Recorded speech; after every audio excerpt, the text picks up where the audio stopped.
Hi, welcome to Next Level Academy's official YouTube channel. This is Suhani और आज हम जो हमारा फर्स्ट चैप्टर हमने पिछले वीडियो में स्टार्ट किया था, ये उसका पार्ट 2 है। हम आज चैप्टर नंबर 1 को कंप्लीट करने वाले हैं। जो हमारी इंडस वैली सिविलाइजेशन था, उसका एक और जो डिस्टिंक्टिव फीचर था वो ये था कि वहाँ पे डेवलपमेंट हुआ था अर्बन सेंटर्स का। यानी रूरल तो होते हैं गाँव के एरियाज, और जो अर्बन होते हैं जहाँ पे सब कुछ प्लान्ड होता है, शहरी जो एरियाज होते हैं। अब उन्हीं में से एक जो अर्बन सेंटर है that is Mohenjodaro, one of the most prosperous cities in the Harappan civilisation. अब हम बात कर लेते हैं कि जो मोहनजोदारो है उसका डिवीजन कितने सेक्शंस में हुआ हुआ है। 2 पार्ट्स में डिवीजन हुआ हुआ है मोहनजोदारो का। आपका जो पेज नंबर 5 है, जब आप उस पर वो डायग्राम देखोगे तो उसमें आपको दिखाई देगा एक स्मॉलर एरिया है और एक लार्जर एरिया है। तो जो स्मॉलर वाला एरिया है ना, that is known as the citadel. Larger area है that is the lower town.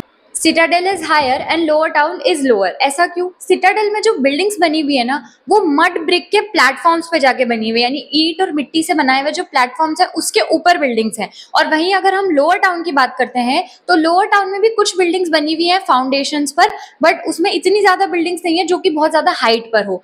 दोनों ही लोअर टाउन और सिटाडेल वॉल्ड है, यानी कि फिजिकली दोनों आपस में सेपरेटेड है एक दूसरे से। और एक चीज ध्यान रखना कि एनसीईआरटी को अपने साथ रखो, लाइन बाय लाइन पढ़ते जाओ, क्योंकि मैंने line by line he explain किया है। साइड में जो स्लाइड्स है वो तुम्हें बस ये बताने के लिए है कि अभी हम कौन से टॉपिक के बारे में बात कर रहे हैं। नीचे जब हम जाएंगे हमारे पैराग्राफ्स में तो वहां पे एक लाइन लिखी हुई है कि अगर एक लेबरर यानी कि एक मजदूर को 1 क्यूबिक मीटर अर्थ को वो कवर कर रहा है इन 1 डे, तो 4 मिलियन पर्सन डेज लगेंगे उस फाउंडेशंस को रखने के लिए। बट वहां पे तो इतने टाइम से यार इतनी बड़ी बड़ी फाउंडेशंस बनी हुई थी। तो इसका क्या मतलब है? इसका मतलब है कि लेबर मोबिलाइजेशन, मोबिलाइजेशन का मतलब होता है, मॉब का मतलब होता है भीड़, यानी कि ज्यादा से ज्यादा लोग, यानी कि लेबर मोबिलाइजेशन, यानी कि जो मजदूरों को इकट्ठा करके उनसे काम करवाने वाली टेक्निक थी ना, वो उनकी बहुत ज्यादा एडवांस थी। इसलिए वो इतनी बड़ी बड़ी इमारतें, इतनी बड़ी बड़ी बिल्डिंग्स और इतने बड़े बड़े प्लेटफॉर्म्स बना पाए। अब मैं तुम्हें एक चीज बता देती हूँ कि ये एक बहुत इंपॉर्टेंट क्वेश्चन है कि हमें ये कैसे पता लगता है कि जो मोहनजोदारो थी that was a planned city. हम ये ऐसे कह सकते हैं कि एक तो मैंने तुम्हें लेबर मोबिलाइजेशन वाला पॉइंट बताया, उसके बाद जो हमारा नेक्स्ट पॉइंट है, जब वो प्लेटफॉर्म सभी अपनी जगह पर आ जाते थे कि हाँ भाई ठीक है, यहाँ पे ये बन गया, यहाँ पे ये बन गया, तो पूरी सिटी की जो एक्टिविटीज थी ना वो एक एरिया में हो जाती थी। तो इसका ये मतलब था कि पहले उन्होंने मैप पर ये प्लान किया है, पूरा बनाया है कि इस तरीके से हम इस जगह पे एक्टिविटी करवाएंगे, इस जगह पे हमारा मार्केट होगा, इस जगह पे होगा। तो that is also one of the example. वो जो सिटी थी वो प्लान थी। एक और सबसे ज्यादा इंपॉर्टेंट चीज के बारे में ध्यान रखना कि पूरी सिविलाइजेशन, पूरी सेटलमेंट, वहां पर जो ब्रिक्स यानी जो ईंटें यूज की गई थी उनका एक ही स्टैंडर्ड रेशियो था थ्रू आउट सेटलमेंट। यानी कि ये सबसे बड़ा साइन है प्लानिंग का कि जितनी भी ईंटें बनती थी उनका सिर्फ एक रेशियो हुआ करता था। और रेशियो क्या था? वो था कि जो लेंथ थी वो 4 टाइम्स थी और ब्रेड जो थी वो थी 2 टाइम्स ऑफ दी हाइट। यानी हाइट को अगर हम 1x ले रहे हैं तो हमारी ब्रेथ हो गई 2x और हमारी लेंथ हो गई 4x। अब हम नेक्स्ट टॉपिक पे मूव ऑन करते हैं, which is the topic number 3.1, laying out drains. ठीक है, अब ड्रेन्स क्या होते हैं? ड्रेन यानी जो नाले होते हैं वो, और ड्रेनेज सिस्टम क्या होता है? इनका जो पूरा सिस्टम होता है वाटर फ्लो का एक किसी भी सोसाइटी के अंदर वो। अब ये चीज ध्यान रखो कि हड़प्पन सिविलाइजेशन वाले लोग इतने एडवांस थे कि उनका ड्रेनेज सिस्टम अपने यहाँ आज के प्रेजेंट के ड्रेनेज सिस्टम से भी बहुत अच्छा हुआ करता था। कैसे? जो रोड्स और स्ट्रीट्स को आप देखोगे ना, वहां की जो रोड हुआ करती थी, जो गलियां हुआ करती थी, वो सब एक ग्रिड पैटर्न फॉर्म करती है। ग्रिड पैटर्न होता है जो मैथ्स की कॉपी में वो बॉक्सेस नहीं आते थे, दैट इज ग्रिड पैटर्न। और इंटरसेक्शन कितने एंगल पे होता है? इंटरसेक्शन 90 डिग्री के एंगल पे होता है, राइट एंगल पे वो इंटरसेक्ट करती है। ठीक है, एक फीचर तो ये हो गया। दूसरा फीचर अब ये हो गया यार कि ऐसा माना जाता है कि वो लोग ने पहले स्ट्रीट्स और पहले पूरा मैप बनाया था, उसके बाद में हाउसेस बनाए गए थे। ऐसा क्यों? क्योंकि अगर ड्रेनेज सिस्टम को वर्कआउट करवाना है तो एटलीस्ट हर एक घर का जो एक ड्रेन है उसकी कनेक्टिविटी सोसाइटी के मेन ड्रेन से होनी चाहिए। हर एक घर की एटलीस्ट एक वॉल जो थी वो स्ट्रीट से जुड़ती थी, जिससे जो ड्रेनेज था वो पूरे सोसाइटी में सही रहता था। Now we move on to the topic number 3.2 which is domestic architecture. तो अभी ध्यान रखना, अभी जो हमने ड्रेनेज सिस्टम की भी जिसके बारे में बात करी थी, we were talking about the lower town. Lower town में हमें एविडेंस मिला है रेजिडेंशियल बिल्डिंग्स का। रेजिडेंशियल बिल्डिंग्स यानी वो बिल्डिंग्स जिनमें लोग रहते हैं। ठीक है, ऐसा क्यों? हम आगे जाके पढ़ेंगे कि सिटाडेल में हमें क्या मिला है। रेजिडेंशियल बिल्डिंग्स में जो उनका स्ट्रक्चर है हम उनकी बात करते हैं, डोमेस्टिक स्ट्रक्चर की बात कर रहे हैं। तो आप देखना कि जो भी बिल्डिंग्स हमें मिली है उसमें एक इस तरह का स्ट्रक्चर फॉलो हुआ है कि बीच में जो है वो एक कोर्टयार्ड रहेगा, एक बरामदा टाइप रहेगा और उसके अराउंड में सारे रूम्स रहेंगे। जो कोर्टयार्ड है वो सेंटर ऑफ एक्टिविटीज है, वहां पे वीविंग हो गया, फूड मेकिंग हो गया, जो भी एक्टिविटीज हो रही है वो कोर्टयार्ड में होगी। उसके बाद इसी में जब तुम आगे पढ़ोगे तो तुम्हें दिखाई देगा कि there is an apparent concern for privacy, यानी कि जो हड़प्पन लोग थे, जो इंडस वैली सिविलाइजेशन के लोग थे, उनमें प्रिवेसी का बहुत कॉन्सेप्ट था। हमें एविडेंस मिला है कि जो आप जब मेन एंट्रेंस पे देखोगे ना, तो आपको मेन एंट्रेंस से डायरेक्ट व्यू नहीं मिलेगा घर की किसी भी चीज का। एंट्रेंस एक साइड में जाके बनाई गई है। दूसरा हो गया कि ग्राउंड लेवल पे उसके अंदर कोई खिड़कियां नहीं है कि कोई बाहर से अंदर नहीं देख सकता कि भाई क्या चल रहा है। नेक्स्ट चीज है कि हर हाउस में अपना एक बाथरूम था, यानी हर घर के अंदर अपना एक वॉशरूम हुआ करता था। उसका जो ड्रेन था वो स्ट्रीट ड्रेन से कनेक्टेड था, जो मैं आपको पहले भी बता चुकी हूँ।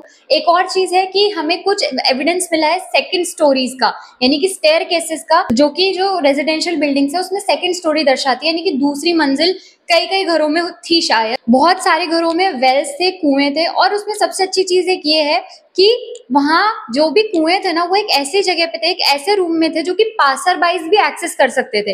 पासर बाइज यानी जो राह चलता कोई आदमी है, मान लो अगर उसको प्यास लग रही है, कुछ हो रही है, किसी के घर में कुआं है, तो वो वहां से जाके पानी आराम से एक्सेस कर सकता है, पी सकता है बिना घर वालों को डिस्टर्ब करे हुए। और उसके बाद एक स्टैटिस्टिक दिया हुआ है लास्ट के अंदर कि ऑलमोस्ट मोहनजोदारो में हमें जो टोटल नंबर ऑफ वेल्स मिले हैं 2700। Okay guys, so now we are done with 2 points. Now we move on to the third topic 3.3 which is the citadel. अभी तक हमने लोअर टाउन के बारे में बात कर लिया कि वहां पे रेजिडेंशियल बिल्डिंग्स कैसी थी, वहां पे ड्रेनेज सिस्टम कैसा था।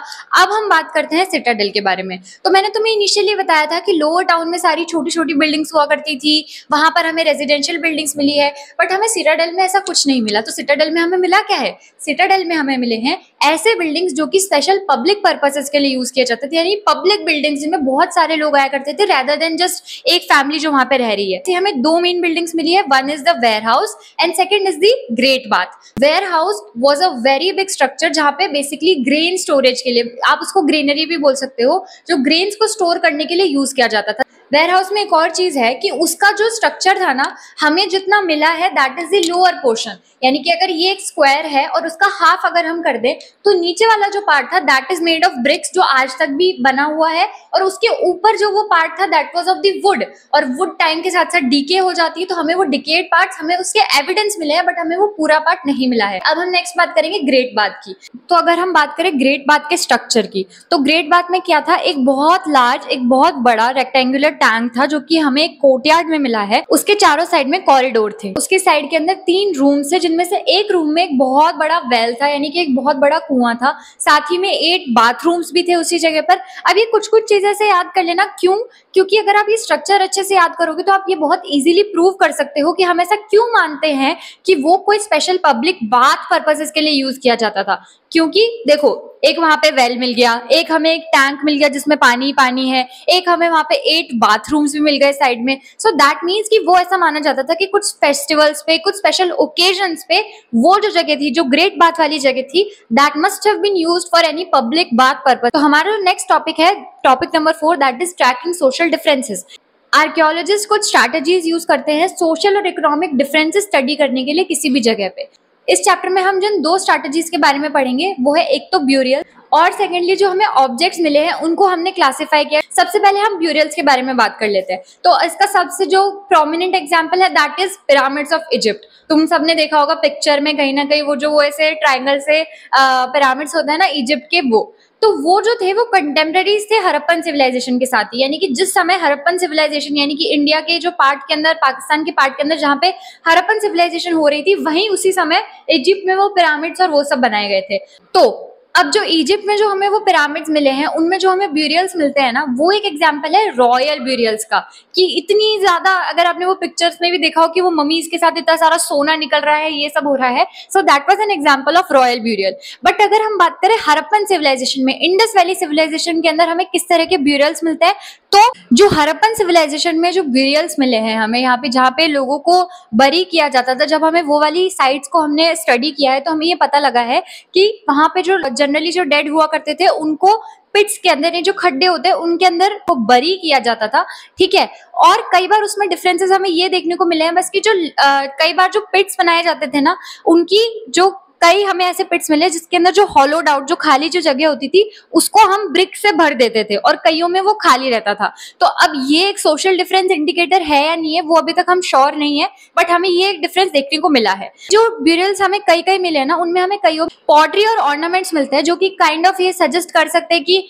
हड़प्पन ऐसा मानते होंगे कि ये वो चीजें हैं जो उनके आफ्टर लाइफ में काम आती होंगी। अब ऑर्नामेंट्स हमें दोनों के साथ मिले हैं, मेन हो या विमेन हो, दोनों के ब्यूरियल पिट्स में हमें ऑर्नामेंट्स मिले हैं। इसका एक एग्जांपल है, मिड 1980s में एक एक्सकेवेशन चल रही थी, खुदाई चल रही थी एक जगह पे, वहां पे जहां पे हमें एक मेल स्कल यानी कि आदमी के स्कल में क्या क्या मिला है, उसकी बॉडी के साथ हमें एक मिला है जेस्पर का Beed. Jasper is a type of a semi precious stone. उसके साथ साथ हमें उसमें 3 शेल रिंग्स मिली हैं और साथ ही में बहुत सारे माइक्रो बीड्स भी मिले हैं। उसके बाद हमें कुछ कुछ जो ब्यूरल्स है उसमें ये भी दिखता है कि कई लोगों ने उस ब्यूरल के अंदर क्या कॉपर के मिरर्स भी बरी किए हैं साथ साथ में। बट अगर हम ऑन द होल देखें, यानी हम एक बिगर पिक्चर में देखते हैं, अगर हम हिंडसाइड व्यू देखते हैं, तो काइंड ऑफ जो हड़प्पन लोग थे वो कोई भी प्रेशियस चीज को बरी करने में विश्वास नहीं रखते थे। अब हम मूव ऑन करते हैं हमारे नेक्स्ट टॉपिक पे, which is looking for luxury. तो एक और स्ट्रैटेजी जो आर्कियोलॉजिस्ट यूज करते हैं वो ये करते हैं कि जो हमें सामान मिलता है ना, हम उनको स्टडी करते हैं कि भाई वो हमें क्या क्या इंडिकेशन दे सकता है डिफरेंसेस के। हड़प्पन सिविलाइजेशन में हमें जितने भी आर्टिफैक्ट्स मिलते हैं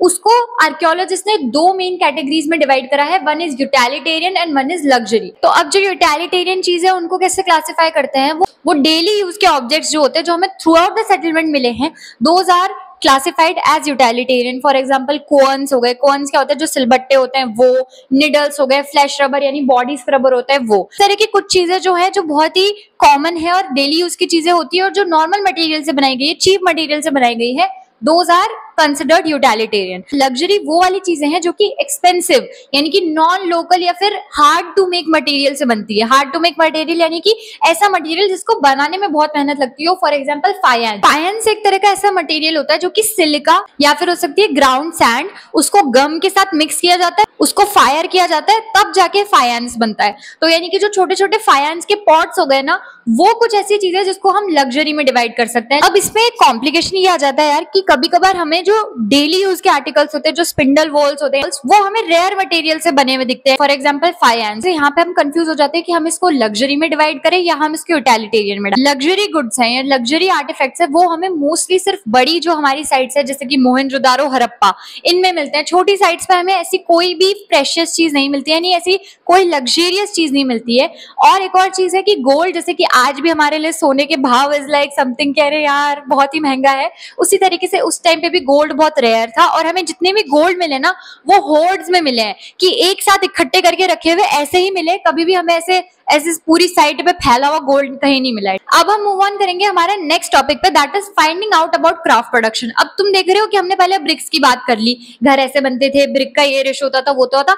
अब हम आएंगे सीधा बीड्स पे, क्राफ्ट प्रोडक्शन के बारे में बात करेंगे। अब क्राफ्ट प्रोडक्शन में सबसे इंपॉर्टेंट चीज है, तुम्हारे चैप्टर में भी लिखा हुआ है, there is a site called चन्हुदारो।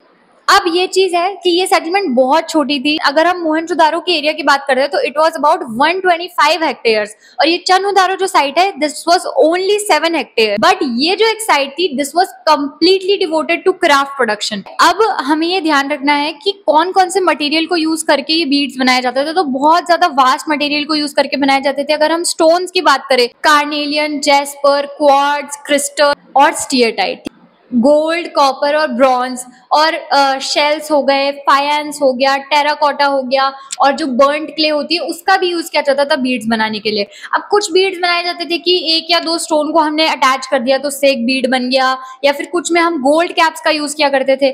Plus जो बीड्स की साइज हुआ करती थी ना, वो भी अलग अलग तरह की हुआ करती थी, शेप्स भी बहुत अलग अलग तरह की हुआ करती थी। डिस्क शेप्ड हो गया, सिलेंड्रिकल शेप हो गया, बीड डेकोरेशन भी अलग अलग तरीके से होता था। कईयों पे इंसाइज यानी कैसे कुरेद के उसमें वो कलाकारी की जाती थी, या फिर कईयों को पेंट किया जाता था। ओके गाइस, सो नेक्स्ट हम मूव ऑन करते हैं टेक्निक्स जो कि यूज की जाती थी बीड्स फॉर्म करने के लिए, बीड्स बनाने के लिए। तो अब देखो इसमें डिफरेंस ये है कि टेक्निक्स किस पर डिपेंड करती थी कि आप किस तरह का मटेरियल यूज कर रहे हो। सो एग्जाम्पल के लिए सबसे पहले हमें बता रखा है स्टीयरटाइट के बारे में। स्टीयरटाइट क्या था? स्टीयरटाइट वाज अ सॉफ्ट स्टोन जिसका एक्चुअली पाउडर भी बनता था और उस पाउडर से कुछ बीड्स बनाए जाते थे, उस पाउडर का पेस्ट बना के और उससे बीड्स बनाते थे। बट अभी तक भी ये हमें समझ में नहीं आया, आर्कियोलॉजिस्ट आज तक ये नहीं फाइंड कर पाए हैं कि जो स्टीयरटाइट माइक्रो बीड है वो कैसे बनता था। प्लस एक चीज और है कि अब जैसे ये स्टीयरटाइट इतना सॉफ्ट स्टोन था तो इससे आप काफी तरह के शेप्स बना सकते हो, अनलाइक जो ज्योमेट्रिकल शेप्स आप कुछ हार्ड स्टोन्स की बना सकते हो। अब हम बात कर लेते हैं कार्नेलियन के बारे में। तो कार्नेलियन के लिए आर्कियोलॉजिस्ट ने ये फाइंड किया है कि जो कार्नेलियन है वो ऐसे नहीं बनता था कि वो कोई अर्थ से मिल गया या बना लिया गया, ठीक है। अलग अलग रॉ मटेरियल को, येलोइश रॉ मटेरियल को और बीड्स को फायर किया जाता था अलग अलग स्टेजेस पे, जिससे फाइनली जाके वो उसके नोड्यूल्स बनते थे कार्नेलियन के, यानी अलग अलग शेप्स बनती थी। उनको रफली फ्लेक किया जाता था, फिर फाइनली पॉलिश करके ग्राइंड करके कार्नेलियन की शेप दी जाती थी, ठीक है। अब ये कार्नेलियन की फाइंड्स जो हमें अलग अलग ड्रिल्स इस चीज की कि भाई जहां पे ये पूरा काम हो रहा होगा वो हमें अलग अलग जगह पे मिली है। फॉर एग्जांपल चन्हूदारो में, लोथल में और अभी सबसे रिसेंटली ढोलावीरा के अंदर भी। उसके बाद हमें इसी टॉपिक में बताया गया है कि कैसे नागेश्वर और बालाकोट, ये दो साइड्स आप अपने मैप 1 में देखना, जो नागेश्वर है ना ये आपको इंडिया के अंदर गुजरात की साइड में दिख जाएगी और बालाकोट जो है वो पाकिस्तान के अंदर दिख जाएगी, कोस्ट के पास के अंदर, ठीक है। तो अब ये कोस्ट के पास वाली जो साइड थी ना ये स्पेशलाइज कौन कौन से प्रोडक्ट्स में करती थी? शेल वाले प्रोडक्ट्स में, जैसे कि बैंगल्स हो गए, लैडल्स हो गए, इनले हो गए। यहाँ से ये जो प्रोडक्ट्स थे वो अलग अलग सेटलमेंट्स में लेके जाए जाते थे। अब वही पैटर्न जो हम पूरे चैप्टर में फॉलो कर रहे हैं कि पहले हम इन्फॉर्मेशन पढ़ते हैं और फिर हम ये पढ़ते हैं कि हमने वो इन्फॉर्मेशन निकाली कैसे। तो वैसे ही इस सेंटर ऑफ प्रोडक्शन हमने पढ़े कि भाई चन्हूदारो में ये होता था, नागेश्वर बालाकोट में शेल प्रोडक्ट्स बनते थे। तो हमें ये पता कैसे लगता है? अब देखो आर्कियोलॉजिस्ट 2 या 3 तरीके से ये पता करते हैं कि किसी जगह पे किस चीज का प्रोडक्शन हुआ करता होगा। सबसे पहले तो जहां पर रॉ मटेरियल की साइट होगी, यानी जहां पर रॉ मटेरियल मिलते होंगे। फॉर एग्जांपल स्टोन के जो नोड्यूल्स होते हैं, जो बड़े बड़े पार्ट होते हैं, वो होल शेल्स हो गए, कॉपर का ओर जहां पे हमें मिल रहा है। फिर दूसरा हो गया टूल्स, कि भाई ऑब्वियस सी बात है जिस साइट पे काम हुआ होगा उसी साइट पे टूल्स यूज हुए होंगे, तो उन टूल्स के थ्रू वो आइडेंटिफाई करते हैं। और थर्ड और सबसे इंटरेस्टिंग है वेस्ट, रिजेक्ट्स। बेसिकली जो वेस्ट मटेरियल, जो आप कोई भी, फॉर एग्जांपल अगर आप किसी पेपर में से एक सर्कल कट करते हो किसी स्क्वायर पेपर में से, तो उसका साइड वाला पार्ट वेस्ट होता है ना, बट वो वेस्ट अगर उस जगह पर है तो इसका हम ये मतलब निकाल सकते हैं ना कि किसी ने यहाँ पे एक सर्कल कट किया होगा। तो उसी तरीके से वेस्ट को one of the best indicators माना जाता है कि किसी जगह पे किसी चीज का प्रोडक्शन हुआ हो। इसके थ्रू हमें ये भी पता लगा है कि स्पेशलाइज सेंटर, स्मॉल सेंटर्स तो थे ही, बट उसके अलावा जो मोहनजोदारो और ये जो बड़ी बड़ी साइट्स है ना, यहाँ पे भी प्रोडक्शन होता था। अब जो हमारा नेक्स्ट टॉपिक है that is topic number 6, strategies for procuring materials. अब इस लाइन का क्या मतलब है? बेसिकली अभी मैंने तुम लोग को बताया कि किस तरीके से बहुत सारे तरीके के मटेरियल्स यूज किए जाते थे अलग अलग चीजें प्रोड्यूस करने के लिए, अलग अलग क्राफ्ट प्रोडक्शन में इस्तेमाल करने के लिए। तो अब अगर इतने सारे प्रोडक्ट्स, इतने सारे रॉ मटेरियल हमें चाहिए थे, जैसे कि जो क्ले, जो रॉ मटेरियल है वो लोकली अवेलेबल हो सकता है, बट जैसे कि मेटल हो गया, टिम्बर हो गया, स्टोन हो गया, ये हमें बाहर के देशों से, जो बाकी जो दूसरे लैंड्स है वहां से मंगवाना पड़ता होगा। अब क्या क्या तरह के ट्रांसपोर्ट यूज किए जाते होंगे? अब हमें बहुत सारे टेराकोटा टॉय मॉडल्स मिले किस चीज के? बुलक कार्ट के। तो हम ये कह सकते हैं कि वो एक वाइड स्प्रेड तरीका था और लोगों को पता था कि वो कम्युनिकेशन के लिए यूज होता था। और सेकेंडली जो वाटर ट्रांसपोर्ट था उसके लिए इंडस और उसकी ट्रिब्यूटरीज का यूज किया जाता होगा, और जो कोस्टल एरियाज है उनके थ्रू भी ट्रांसपोर्टेशन होता होगा, ये हम मानते हैं। Now we move on to the topic number 6.1, materials from subcontinent and beyond. तो वो काफी तरह की स्ट्रैटेजीज यूज करते थे, जिसमें हमें 2 मेन स्ट्रैटेजीज है। एक जो फर्स्ट स्ट्रैटेजी है वो ये है, ऐसी ऐसी जगह पर वो साइट स्टैब्लिश कर लेते थे जहां पर कोई एक रॉ मटेरियल बहुत एक्सेसिवली प्रेजेंट है। अभी जस्ट ही हमने इसका एग्जांपल पढ़ा था, जो नागेश्वर और बालाकोट थे वहां पर शेल की बहुत ज्यादा अवेलेबिलिटी थी, तो वहां पर ही साइट स्टैब्लिश कर ली गई। शॉटुगाई जो कि अफगानिस्तान में है, वहां पर लेपिस लजुली की बहुत ज्यादा, lapis lazuli is kind of a blue stone which is a very precious and high value stone, तो उसकी वहां पे अवेलेबिलिटी थी। उस तरीके से सेकंड जो स्ट्रैटेजी है वो ये है कि वो एक्सपेडिशन सेंड किया करते थे, यानी अभियान। बेसिकली लोगों को भेजा करते थे ऐसी ऐसी साइट्स पे जहां पर किसी रॉ मटेरियल की बहुत ज्यादा अवेलेबिलिटी है, वहां पे फिर उनकी जो लोकल कम्युनिटीज थे उससे वो लोग कम्युनिकेशन बनाया करते थे। हड़प्पन्स जो थे, जो राजस्थान का खेतड़ी वाला रीजन है ना, वहां पे भी उन लोगों ने एक्सपेडिशन भेजा था, किसलिए? कॉपर के लिए। अब हमारे नेक्स्ट टॉपिक की बात करते हैं, कॉन्टेक्ट विद डिस्टेंट लैंड्स। अब डिस्टेंट लैंड्स का मतलब हो गया कि पहले हम सिर्फ सब कॉन्टिनेंट की बात करें थे, अब हम पूरे वर्ल्ड में जहां से भी हमारा कॉन्टैक्ट था, जहां से भी वो मटेरियल्स को प्रोक्योर किया करते होंगे, उनके बारे में। अब देखो 3 मेन जगह हैं, एक है ओमान, एक है बहरेन और एक है मेसोपोटामिया। मेसोपोटामियन सिविलाइजेशन के बारे में आप लोग पढ़ चुके हो तो थोड़ा सा मुझे बता देना कमेंट सेक्शन के अंदर कि वो क्या था, कैसे था। ओमान में, हड़प्पा में और मेसोपोटामिया में जो हमें कॉपर मिलता है ना, उन सब के अंदर निकल के ट्रेसेस है। एक सजेस्ट हमें ये चीज करता है कि भाई हो सकता है कि ये तीनों का ओरिजिन सेम हो। प्लस एक चीज और ध्यान रखना कि ओमान में हमें एक अलग तरह की वेसल मिलती है, ठीक है, वेसल यानी कि एक कंटेनर टाइप मिलता है सिलेंड्रिकल शेप का, तो उसके ऊपर ब्लैक क्ले जो लगी हुई है वो हड़प्पन ब्लैक क्ले है। तो वो जो वेसल हमें मिली है, हम उससे ये सोचते हैं कि उस वेसल का जो भी कंटेंट हुआ करता होगा, इसके अंदर जो भी था उसको हड़प्पन लोग एक्सचेंज करते होंगे ओमानी कॉपर के बदले में, यानी ओमान से कॉपर लेते होंगे और उनको वो वेसल के अंदर जो भी वो लिक्विड या जो भी चीज वो डाल के देते थे उसके बदले में उनसे वो कॉपर लेते होंगे। तो मेसोपोटामियन टेक्स्ट है ना, वो एक जगह की बात करते हैं दैट इज मागन, जहां से वो लोग कॉपर प्रोक्योर क्या करते थे, मेसोपोटामिया वाले। तो हमने ये अज्यूम किया है कि मागन जो था मोस्टली ओमान के लिए एक नाम था, क्योंकि प्लस हमें मेसोपोटामिया में हड़प्पन सील, वेट्स, डाइस और बीड्स भी मिले हैं। अब एक और चीज ध्यान रखना कि मेसोपोटामियन टेक्स्ट के अंदर 3 रीजन का मेंशन किया गया है, दिलमुन, मागन और मलुहा। दिलमुन बहरेन के लिए यूज किया गया है मोस्ट प्रोबेबली, मागन यूज किया गया है ओमान के लिए और मलुहा मोस्ट प्रोबेबली हड़प्पा के लिए यूज किया गया है, क्योंकि वहां से जो प्रोडक्ट्स मिल रहे हैं ना, Lapis lazuli, gold, carnelian, copper, ये सजेस्ट करता है कि मोस्टली ये जो टर्म था वो हड़प्पन सिविलाइजेशन के लिए यूज किया गया है, तो वो वहां से उनका कॉन्टैक्ट था। एक मेसोपोटामियन मिथ है जो कि कहता है may your bird be the haja bird, may its call be heard in the royal palace. तो यहाँ पे हम ये सोचते हैं कि जो हाजा बर्ड है वो कहीं ना कहीं पिकॉक के लिए यूज किया गया। प्लस ये भी चीज ध्यान रखना कि जो तीनों जगहों से हमारा कॉन्टैक्ट रहा होगा वो मोस्टली सी के थ्रू रहा होगा। हम मूव ऑन करेंगे हमारे नेक्स्ट टॉपिक पे, which is seal, scripts and weights. Seal, scripts and weights में हमारा फर्स्ट पॉइंट है सील्स और सीलिंग्स। बेसिकली सील यूज करी जाती थी इसलिए लॉन्ग डिस्टेंस कम्युनिकेशन के लिए, कि अगर तुम्हारे पास अब इसमें एक एग्जांपल दिया हुआ है हमारी बुक के अंदर कि मान लो कि तुमने कोई चीज मंगाई, एक बैग के अंदर वो पैक हुई हुई आई है और उसको एक रस्सी से बांध दिया गया और उसके ऊपर एक सील लगाई गई है, एक क्ले लगाई गई है, उसके ऊपर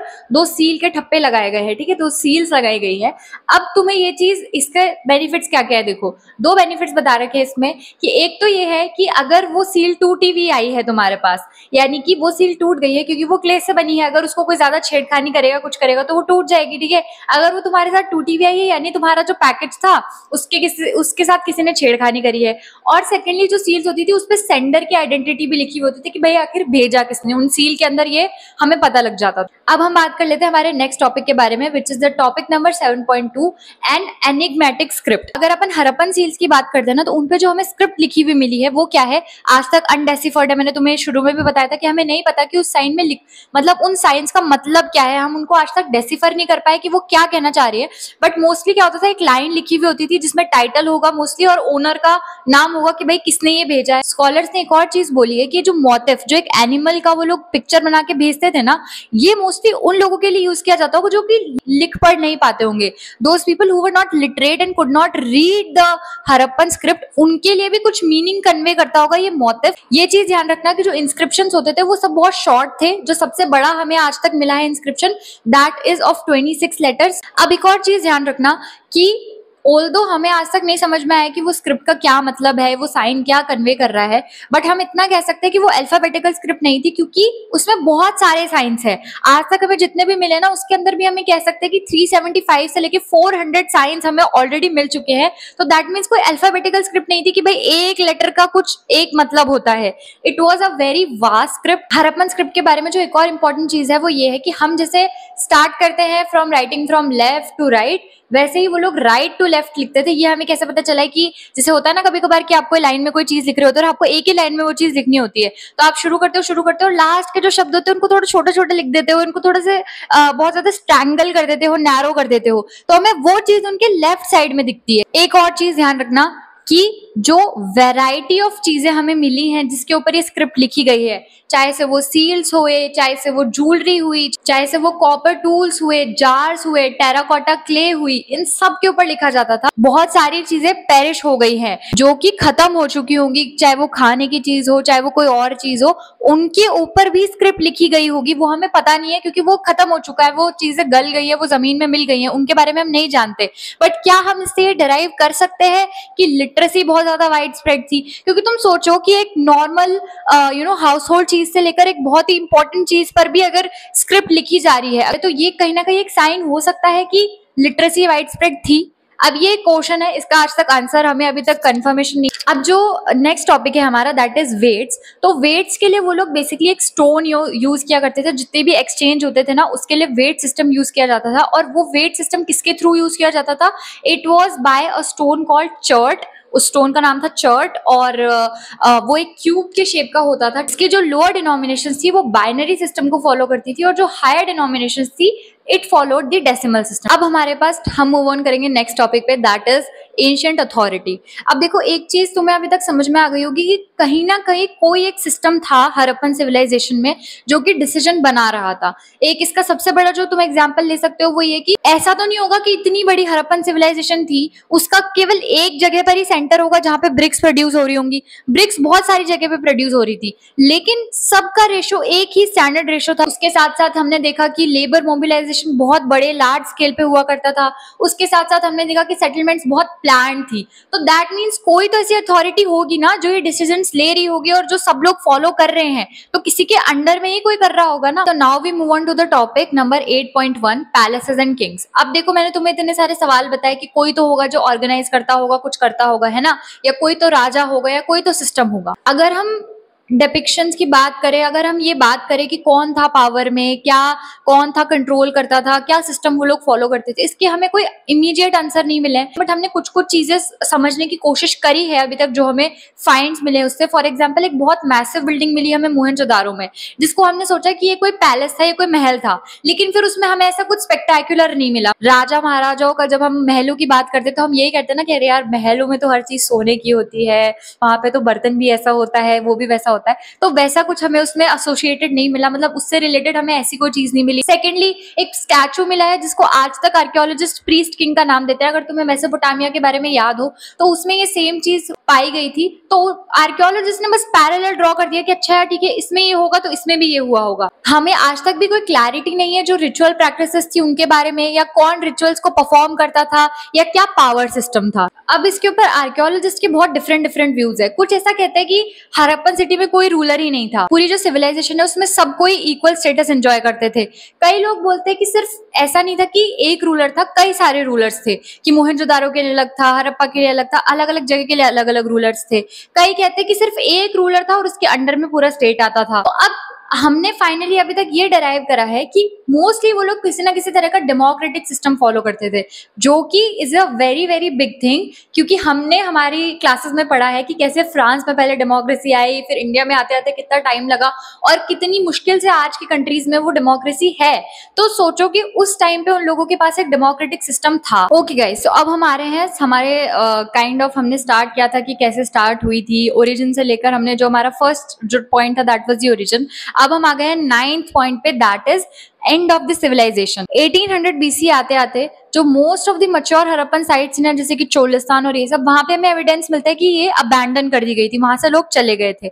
1900 के बाद भी अगर कुछ साइट्स में लोग रहते थे ना तो उनका जो वे ऑफ लिविंग था, जो स्टैंडर्ड हमने पूरे चैप्टर में कैरी किया कि वो लोग इस तरह की डिस्टिंक्टिव क्राफ्ट प्रोडक्शन किया करते थे, या उनकी जो रेजिडेंशियल बिल्डिंग्स थी, जो पब्लिक बिल्डिंग्स थी, वो सब डिटोरिएट हो गया था, यानी वो काइंड ऑफ एक रूरल वे ऑफ लिविंग में पहुंच गए थे। अभी ऐसा हुआ क्यों? क्योंकि यार वो इतना अच्छा प्रॉस्पेरस कल्चर था, सब कुछ ठीक चल रहा था, तो ऐसे एकदम से लोगों ने अबैंडन क्यों कर दिया, एकदम से अर्बन से रूरल पे क्यों पहुंच गया? अब इसके लिए बहुत सारी चीजें बताते हैं कि है ना, डिफॉरेस्टेशन हो गया होगा मान लो, या फिर लैंडस्केप का बहुत ज्यादा ओवर यूज कर लिया होगा उन लोगों ने, या फिर हो सकता है क्लाइमेटिक चेंज आ गया हो, या हो सकता है कि फ्लड्स आ गए हो। अब ये जो कुछ चेंजेस है ना, ये जो कॉजेस अपन मानते हैं वो कुछ पर्टिकुलर साइट्स के लिए आप बता सकते हो, लेकिन सडनली पूरी इतनी बड़ी सबकॉन्टिनेंटल सिविलाइजेशन का एकदम से एंड होना ये छोटे छोटे कॉजेस की वजह से तो नहीं होगा। कोई एक बहुत यूनिफाइंग एलिमेंट था इन सबके बीच में। क्यों? देखो सबसे पहली बात तो हमने ये चीज नोटिस करी कि कुछ जगह तो अबैंडन हो गई और कुछ जगहों पे लेजिट वो लोग अर्बन से रूरल शिफ्ट हो गए, कि वो जो स्टैंडर्डाइज उनका सिस्टम था ब्रिक्स का, बीड्स का, है ना, वो सारा चेंज हो गया किसमें? रूरल के अंदर में। तो ऐसा तो नहीं था कि सिर्फ कुछ ही साइड्स खराब हुई, सारी बाकी सारी सही रही। तो काइंड ऑफ हम ऐसा मानते हैं कि कोई एक ऐसा बहुत ही यूनिफाइंग एलिमेंट था उन पूरे हड़प्पन स्टेट के बीच में, जो कि डिस्ट्रॉय हुआ, जिसकी वजह से जो स्टेट था एज अ होल वो खत्म हो गया। वहां पे वो हड़प्पन सिविलाइजेशन वहीं की वहीं खत्म हो गई। इसका हमारे पास आज तक कोई कॉन्क्रीट आंसर नहीं है कि भाई लेजिट हुआ क्या था, कि फ्लड आया था या इन्वेजन हुआ था या क्या हुआ था। आपकी बुक में एक बॉक्स है इन्वेजन के बारे में, वो भी एक बार आप रीड कर लेना, उससे आपको बहुत अच्छे से समझ में आएगा कि हम क्या चीज बात कर रहे हैं। बट आज तक हमें इसका कोई कंफर्मेशन नहीं है कि एंड हुई क्यों थी exactly civilisation. So like history में ही बहुत तुम्हें मजा आने वाला है इस साल में, तुम्हें ये सारी चीजें बहुत देखने को मिलेगी, तुम्हारे खुद का दिमाग दौड़ाने का तुम्हें बहुत ज्यादा मौका मिलेगा। बट आंसर शीट में अपना दिमाग में दौड़ाना, जो लिखा हुआ है बुक के अंदर उतना ही लिख कर आना। अब हमारे पास नेक्स्ट टॉपिक क्या है, डिस्कवरिंग दी हड़प्पन सिविलाइजेशन। इतनी पुरानी जो सिविलाइजेशन थी, तो हुआ क्या कि भाई सिविलाइजेशन खत्म हुई, उसके बाद में लोगों ने इसके बारे में बात करना बंद कर दिया, फिर धीरे धीरे करके लोग भूल गए। अब एक मिलेनिया के बाद जब यहाँ पे लोग रहने लगे, लोगों ने अपनी चीजें करनी शुरू करी, तो उनको बहुत स्ट्रेंज लगता था क्या कि वो मान लो खेत की जुताई कर रहे हैं, उनको जुताई करते हुए कुछ अजीब सा आर्टिफैक्ट मिल रहा है, या सॉइल इरोजन के थ्रू जो फ्लड्स आ रहे हैं उसके थ्रू, या फिर जो कभी कोई लोग अगर खजाने की खुदाई के लिए खोदते होंगे तो उनको कुछ चीजें मिल रही हैं। तो वो लोग को कुछ समझ में नहीं आ रहा था कि ये चीजें एक्चुअली में है, ये क्या है। अब हम बात कर लेते हैं कनिंघम्स कंफ्यूजन के बारे में। कनिंघम जो थे, he was the first director general of ASI. अब उनके साथ बात क्या थी, he was interested in reading the material of the early historic period. Chinese Buddhist pilgrims ने जितनी भी नोट्स और जितनी भी चीजें छोड़ी थी ना, वो उनको स्टडी करते थे। तो 19th सेंचुरी में क्या हुआ, जब इतनी सारी, मैंने तुम्हें बताया कि लोगों को वो चीजें मिल रही हैं, तो उनके पास बहुत चीजें पहुंची, उनके पास बहुत आर्टिफैक्ट्स पहुंचे, बट उन्होंने उनको उसी टाइम फ्रेम में रख दिया जिस टाइम फ्रेम से वो फेमिलियर थे उस टाइम तक। क्योंकि हड़प्पा का डिस्कवरी हुआ नहीं था, तो वो भी यही माना करते थे इंडियन सिविलाइजेशन है वो ओल्डेस्ट जो है वो गंगा वैली से एसोसिएटेड है। तो उन्होंने वही समझा, उनको वो आर्टिफैक्ट, इनफैक्ट एक इंग्लिशमैन ने, एक अंग्रेज आदमी ने उनको एक हड़प्पन सील तक दिया था कि भाई तुम इसको स्टडी करो, इसको देखो। उन्होंने उसकी भी इंपॉर्टेंस को नहीं समझा, उन्होंने उसको उसी टाइम फ्रेम में पुट कर दिया जिस टाइम फ्रेम से वो खुद फेमिलियर थे, जिसके बारे में वो खुद पढ़ते थे। अब ये कंफ्यूजन था जिसकी वजह से हड़प्पन डिस्कवरी जो थी वो काइंड ऑफ लेट हुई। हमारा नेक्स्ट टॉपिक है that is a new old civilisation. ठीक है, ये थोड़ा आयरॉनिकल टर्म है, बट तुम समझ रहे होंगे कि किस लिए यूज हुआ है new old civilisation. 20th century के अर्ली डिकेड्स में कुछ आर्कियोलॉजिस्ट जैसे कि दयाराम साहनी, उनको बहुत सारे सील्स की डिस्कवरी हुई हड़प्पा के अंदर। उनको ये रियलाइजेशन हुआ कि ये जो आर्टिफैक्ट्स हमें मिल रहे हैं ना, ये अर्ली हिस्टोरिक लेवल से भी पुराने हैं। ठीक है, तो तब लोगों को समझ में आया कि ये जो हड़प्पन सिविलाइजेशन थी, इसकी क्या सिग्निफिकेंस है, इसकी क्या इंपॉर्टेंस है। इसी के साथ साथ एक और आर्कियोलॉजिस्ट थे रखलदास बैनर्जी, जिनको बहुत सारे इसी तरह के सिमिलर सील्स मोहनजोदारो पे भी मिले थे। तो फिर उनको समझ में आया कि ये एक बहुत बड़ा सिविलाइजेशन है जो कि बहुत पुराना है। तो उस टाइम के जो डायरेक्टर जनरल थे एएसआई के, जॉन मार्शल, उन्होंने डिक्लेयर किया कि one of the oldest civilisation of the world हमें मिली है इंडिया और सब कॉन्टिनेंट में। और यही वो टाइम है जिस समय पे हमें मेसोपोटामियन सिविलाइजेशन में कुछ ऐसे सील्स मिल रहे थे जो अनआइडेंटिफाइड थे, जो अब हम समझ रहे थे कि वो कौन सी सिविलाइजेशन से रिलेटेड थे। और साथ ही में हमें ये भी पता लग गया था कि मेसोपोटामियन सिविलाइजेशन का भी कोई कंटेम्परेरी था, यानी कि मेसोपोटामियन सिविलाइजेशन के साथ के टाइम पे भी कोई एक सिविलाइजेशन इंडियन सबकॉन्टिनेंट में डेवलप हुई थी। जॉन मार्शल जब डायरेक्टर जनरल रहे ना एएसआई के, तो उन्होंने काफी सारे मेजर चेंजेस लाए वो इंडियन आर्कियोलॉजी के अंदर। वो सबसे पहले प्रोफेशनल आर्कियोलॉजिस्ट थे जिन्होंने इंडिया में काम किया था।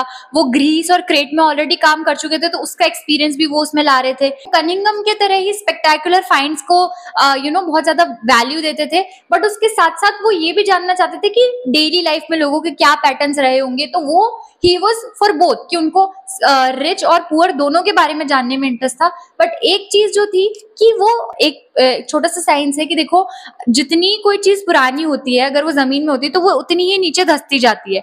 अब उनको अगर कोई चीज थोड़ी ऊपर मिली और थोड़ी नीचे मिली, ठीक है, उन्होंने अगर वो दोनों सेम तरह के आर्टिफैक्ट है ना, तो वो उनको साथ में ग्रुप कर देते थे। अब इससे हुआ क्या कि इससे हमारे पास वो इन्फॉर्मेशन कि कौन सी चीज कौन से टाइम पीरियड से बिलोंग करती है या कितनी पुरानी है, उन चीजों का जो कंटेक्स्ट था कि अगर कोई चीज हमें फॉर एग्जाम्पल मान लो कि कोई चीज अगर 2 साल पहले बरी करी गई है तो वो यहाँ पर है, कोई चीज अगर 5 साल पहले बरी करी गई तो वो यहाँ पर है, और कोई चीज 1 साल पहले करी गई तो वो यहाँ पर है। ठीक है, तो ये 3 लेवल हो गए। अब वो तीनों लेवल की अगर वो सेम चीजें हैं कि फॉर एग्जाम्पल हमने एक पेंसिल बरी करी 5 साल पहले, एक पेंसिल बरी करी 2 साल पहले और एक पेंसिल बरी करी 1 साल पहले। अब अगर वो तीनों चीजें पेंसिल है तो वो उनको एक ही यूनिट में कर देते थे। तो अब हम उनके बारे में ये इन्फॉर्मेशन नहीं जान सकते कि बेसिकली उनका कंटेक्स्ट क्या था। तो ये काइंड ऑफ एक प्रॉब्लम थी उनकी आर्कियोलॉजिकल एक्सकेवेशन स्टाइल के साथ में। अब हम चलेंगे 10.3 टॉपिक पे, which is new techniques and questions. अब फाइनली हम बात करेंगे REM व्हीलर के बारे में, जो कि डायरेक्टर जनरल बने ASI के इन 1944। उन्होंने फाइनली ये प्रॉब्लम को रेक्टिफाई किया और उन्होंने बोला कि हर जो आर्टिफैक्ट हमें जिस लेयर में मिल रहा है, हमें उसको उसी के कंटेक्स्ट के हिसाब से पढ़ना चाहिए, जो स्ट्रेटिग्राफी होती है उसको फॉलो करना चाहिए। प्लस एक और चीज थी कि वो एक एक्स आर्मी ब्रिगेडियर थे, तो इसकी वजह से जो वो प्रैक्टिस कर रहे थे ना, जो आर्कियोलॉजिकल वो चीजें, उनका जो आर्कियोलॉजिकल स्टाइल था वो बहुत ज्यादा प्रिसाइज था, उसमें वो मिलिट्री का प्रिसिजन हमें देखने को मिलता है। उसके बाद ये चीज ध्यान रखो कि जो हड़प्पन सिविलाइजेशन में जो बाउंड्रीज थी वो आज की इंटरनेशनल बाउंड्रीज से उनका कोई लेना देना नहीं था। अब एक ये चीज हुई है कि पार्टीशन हुआ इंडिया पाकिस्तान का, उसकी वजह से जो बहुत सारी मेजोरिटी साइट्स है ना वो पाकिस्तान में चली गई हैं, और अभी भी बहुत सारी एक्सप्लोरेशन चल रही है, तो हमें नई नई साइट्स मिलेंगी। इतने सालों से एक्सप्लोरेशन चल रही है तो बहुत सारी ऑब्वियस सी बात है, टाइम के साथ साथ में लोगों के दिमाग में नई नई चीजें आती हैं। तो ये भी है कि कई जो आर्कियोलॉजिस्ट है वो ऐसा ये लॉजिक जानना चाहते हैं कि भाई कोई साइट किसी जगह पर क्यों स्टैब्लिश हुई होगी। वो ये जानना, इतनी ज्यादा जो आर्टिफैक्ट्स है उसके पीछे का क्या रीजन है, इतनी यूनिफॉर्मिटी का क्या रीजन है। प्लस 1980 से हम ये भी देख रहे हैं कि बहुत ज्यादा इंटरनेशनल इंटरेस्ट भी हुआ है हड़प्पन आर्कियोलॉजी के अंदर। इंटरनेशनल आर्कियोलॉजिस्ट जो है वो इंडियन आर्कियोलॉजिस्ट के साथ मिलकर काम कर रहे हैं हड़प्पन सिविलाइजेशन, हड़प्पा और मोहनजोदारो के बारे में और जानने के अंदर। और अभी आजकल हम बहुत सारे साइंटिफिक मेथड्स भी यूज कर रहे हैं, तो वी होप कि हमें आने वाले टाइम में और ज्यादा प्रिसाइज चीजों के बारे में और ज्यादा कंफर्म चीजों के बारे में पता लगेगा। अब जो हमारा नेक्स्ट टॉपिक है that is topic number 11, problems of piecing together the past. अब तुम्हें नाम से समझ में आ रहा होगा कि हम ये देखने वाले हैं कि हमने जो चीजें अभी तक पढ़ी है, जिस तरीके से हम उनको क्लासिफाई कर रहे हैं, उनमें क्या क्या हमारे पास प्रॉब्लम्स फेस हुई है। पूरे चैप्टर में तुम्हें कितनी बार बता चुकी हूँ कि जो हड़प्पन स्क्रिप्ट है वो अनडेसिफर्ड है, हम नहीं जानते, तो हमें ये नहीं पता कि उन सील्स पे क्या लिखा हुआ है। बट हमें जो ऑब्जेक्ट्स मिले हैं, सील्स, स्टोन्स और ये सारी चीजें, इनसे हमने उनके लाइफ के बारे में समझा है कि भाई वो ऐसे रहते थे, वो ऐसे करते थे, या वो जो ड्राइंग हमें समझ में आ रही है उनसे हम चीजों के बारे में समझ रहे हैं। बट एक चीज ये देखो यार कि जो ऑर्गेनिक मटेरियल होता है, क्लोथ्स हो गया, वुड हो गया, ये जो चीजें हैं वो डिकम्पोज हो गई हैं टाइम के साथ, तो हमें उनका कोई आइडिया नहीं है। सेकेंडली ये भी चीज ध्यान रखना, जो चीज सर्वाइव करी है वो स्टोन हुई, बर्न्ड क्ले हुई। बट अब ये भी चीज तुम्हें ध्यान रखना कि कोई भी अगर हमें कोई चीज ऐसी मिली है ना, ओनली यूजलेस और जो टूटे फूटे ऑब्जेक्ट्स होते होंगे ना, उसी को फेंका जाता होगा ऐसे कि भाई फेंक देते हैं। अदरवाइज अगर कोई इंपॉर्टेंट या कोई एक्सपेंसिव चीज है तो उसको रिसाइकल करते होंगे कि भाई किसी कोई इंपॉर्टेंट अगर कोई चीज होगी तो उसको वो रिसाइकल करके यूज कर लेते होंगे। तो अभी तक भी हमें रियलिटी नहीं पता है कि कौन सी कितनी एक्सपेंसिव चीजें थी, और अगर हमें कोई एक्सपेंसिव चीज मिली भी है तो या तो वो ऐसे मिली है कि भाई लोगों ने संभाल के रखी, या तो वो खो गई है लोगों से। तो हम ये कहना चाह रहे हैं कि ये जो फाइंड्स, इतनी चीजें जो हमें मिली है, ये टिपिकल नहीं है, ये एक्सीडेंटल है। आने वाले टाइम में हमें और भी चीजें पता लगने वाली है हड़प्पन सिविलाइजेशन के बारे में।